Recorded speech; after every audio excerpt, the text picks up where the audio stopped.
Hi everyone, Roy here on my channel Roy Reads Anything, and it's Easter Saturday. It's a sunny day and I'm taking the opportunity to do a few chores, which is why I come to you wearing overalls. Although, as it happens, not just any overalls. Will it surprise you to hear that these overalls relate to a book?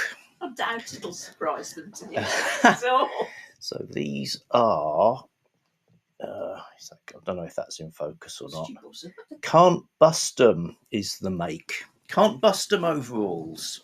So for no prize whatsoever, if anyone can guess which famous countercultural book features Can't Bust 'em overalls, they're mentioned a couple of times. So do let me know in the comments. But I came to talk more about spring and Easter, so probably put this on tomorrow. So happy Easter to those who celebrate or are caught up in the slipstream.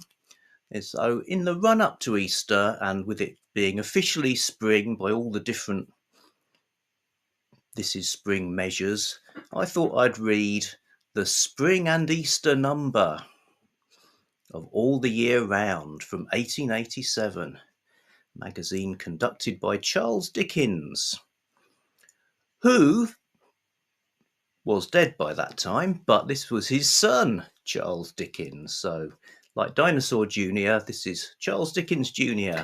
carrying on the magazine he had been bequeathed. And this was a weekly paper full of fiction and articles, and the special Christmas issues were a big deal, obviously, because Dickens was such the Christmas brand. Those would be massive sellers and probably sold a load of adverts. And they did spring and Easter ones as well. This is one, it cost sixpence. So I can only imagine back in the day when this yellow paper was still fresh and sparkling yellow and this green ink hadn't faded either, this looked really spiffing in a sort of daffodil type of way. So I read all the stories because it contains tales for the season. For the season by popular authors, none of which are Charles Dickens, on account of the aforementioned death, I suppose. But you do get... It slowed him down, I heard. I bought a stack of the Christmas mags, and this was included with them, and they were sold as acceptable, and they're like stacks of paper. So it sort of falls apart while I'm reading it. They're online. You can read them online. I could download them as PDFs, read it on my Scribe. But I like the feel of the paper and the smell of the ink and all that sort of thing. Even though it collapses while I'm reading it, it's a bit like the Mission Impossible tapes, that destroy themselves. Burst into flame. Well, it could do. So what do you get? You get Cupid's Country Dance by C.L. Pirkis. The very same C.L. Pirkis who wrote Loveday Brooke, Lady Detective, a bit later on. This is quite a funny romance with set in a country house. There's the sort of rich industrialist dad. Where would fiction be without rich industrialists living in stately homes? And his son, who's quite the comedian, and some sort of misdirection about who's going to marry who and stuff like that. And he's very good.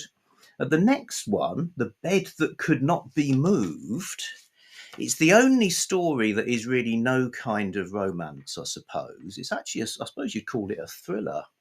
W. Fenn. So it's verging on horror, though nothing terrible happens, but it involves electricity and mesmerism. So two of the weird sciences of the 19th century feature in this story. Then we get Christine Labarbe. That's the story, not the author. Christine Labarbe by Maria L. Jenkin. Very frothy, sort of society society type story. His Heart's Desire by Ellen Mulley.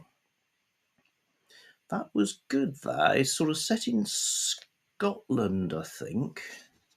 I actually tried to find out more about Ellen Mulley, but pretty much failed. But it's a romance with some dramatic events. The young man is caught by the incoming tide below the cliffs. What's going to happen? Then you get an Bal de Mi Carême. So Mi Carême is a mid-Lent festival, apparently. So there's masked balls, there's people fighting duels and that kind of thing. Very nice.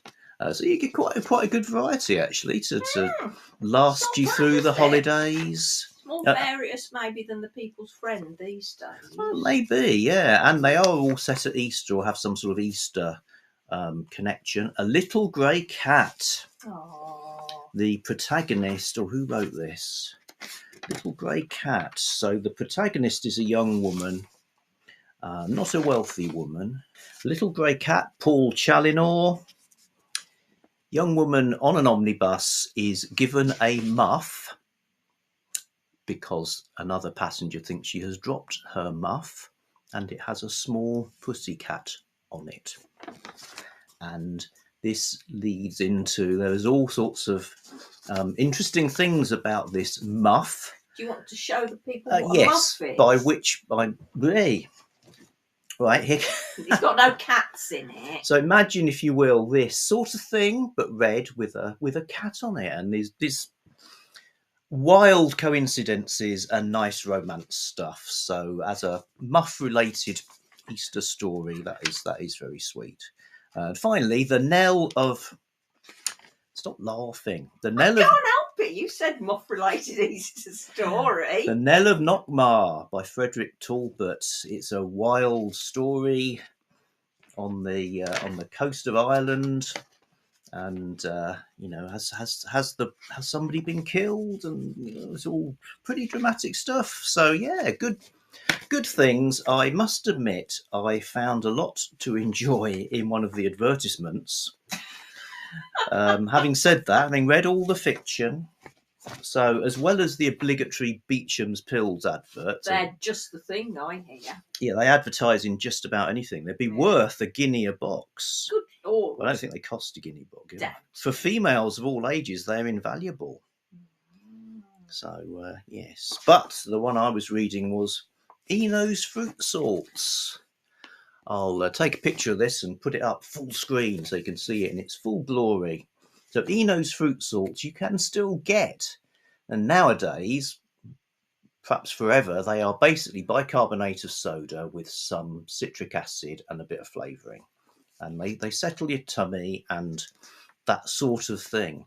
But in these days, they cured everything. So the spring of health, says the advert. Sunny moments, there's a little poem. It's the best antidote for excitement. Half a dozen native oysters, well chewed 2 or 3 times a day. And Eno's Fruit Salts every few hours. It says. Well, stop eating the oysters disgusting. then. I know. No, I don't know whether they're meant to give you the excitement that you then reduce by the Enos. I think excitement is code for hangover. Yeah, well, like you get Andrew's liver salts. There's more of that. There's some stuff about giving it to kids after eruptive diseases. But then you get a heading. Drawing an overdraft on the bank of life. Late hours, fagged unnatural excitement, breathing impure air, too rich food, alcoholic drinks, etc. Eno's Fruit Salt is the best known remedy. It removes fetid or poisonous matter, the groundwork of disease, from the blood by natural means. So you imagine this very delicate and sort of almost magical process of the impurities somehow coming out of your blood. That's very nice. So they're like those little wiggly things we used to get from the Italian deli. We did used to get. There used to be an Italian deli, so a little in Wolverhampton. There's a little shopping area called the Avion Centre that for one glorious period had an Italian delicatessen and cafe. So although this was in not the most salubrious area of Wolverhampton, but you'd see like a guy with wearing a sort of £800 jumper drinking an espresso at the bar and stuff like that. And there'd be like a whole wall of pastas. Because it was an Italian deli for Italians. For Italians, yeah. So you got like the real deal. Yeah. Regional stuff. Anyway, out of sorts. I would not be without it for my own use. There's a vicar endorsing it. Eno's fruit salt versus brandy. Quote, there were a few attacks of mild dysentery brought on mainly by ill-considered devotion to brandy or biliousness produced by the same cause. For the latter we used to swear by Eno's fruit salt, which is simply invaluable. See Coral Lands, Volume 1. Coral Lands, Volume 1. Now, this is a book about, people say things are some sort of literature works up, probably best if you hold it the right way up. Some sorts of literature are described as being colonialist. Well, this actually is a work of colonialism because it's talking about the colonizing and linking with islands in the Philippines, written by H. Stonehewer Cooper, and it's just his nickname. No, it's not H. Stonehewer Cooper. That's his real name, and it's full of stuff. There's a chapter called "More Hints for Capitalists," and this is not an ironic thing. This is actually saying these are the things you capitalists can come and do to exploit the places. That's where you get this thing that actually says there were a few attacks of mild dysentery brought mainly on by ill-considered devotion to Hennessy's 3 Star. It doesn't just say brandy, it names one. Or biliousness, in quotes, produced from much the same cause. And there's other stuff about how to stay healthy when you're out there. Suck half a dozen oranges before breakfast. That probably actually is quite a good idea. Bad. Yeah, stuff about that. That's my daily intake of oranges. Whether it's worth carrying a pistol for nightwear. I consider pajamas in italics because it's a foreign word, infinitely superior to any other attire. And the intending settler should supply himself with a fair stock of these articles. To do the thing luxuriously, a South American hammock should be taken. A night on the veranda in one of these hammocks is one of the glories of existence in Fiji. A camphor wood box for keeping one's clothes in is an absolute necessity. So it's almost like a manual of how to be a colonialist, including Eno's fruit salts. So there you go.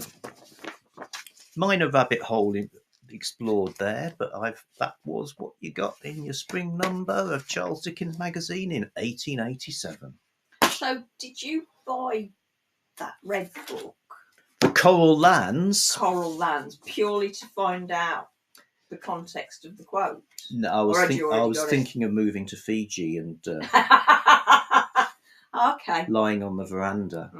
Now it was like it's actually on Google Books, but I felt a yearning to get the book, and it's full of interesting stuff. Yeah, customs duties, grindstones 10%, gelatine. You'd have to pay 3 pennies if you were importing gelatine. Gutta percha or India rubber. Anyway, yes. So put the rabbit hole down. Sit down. Come on. Good. So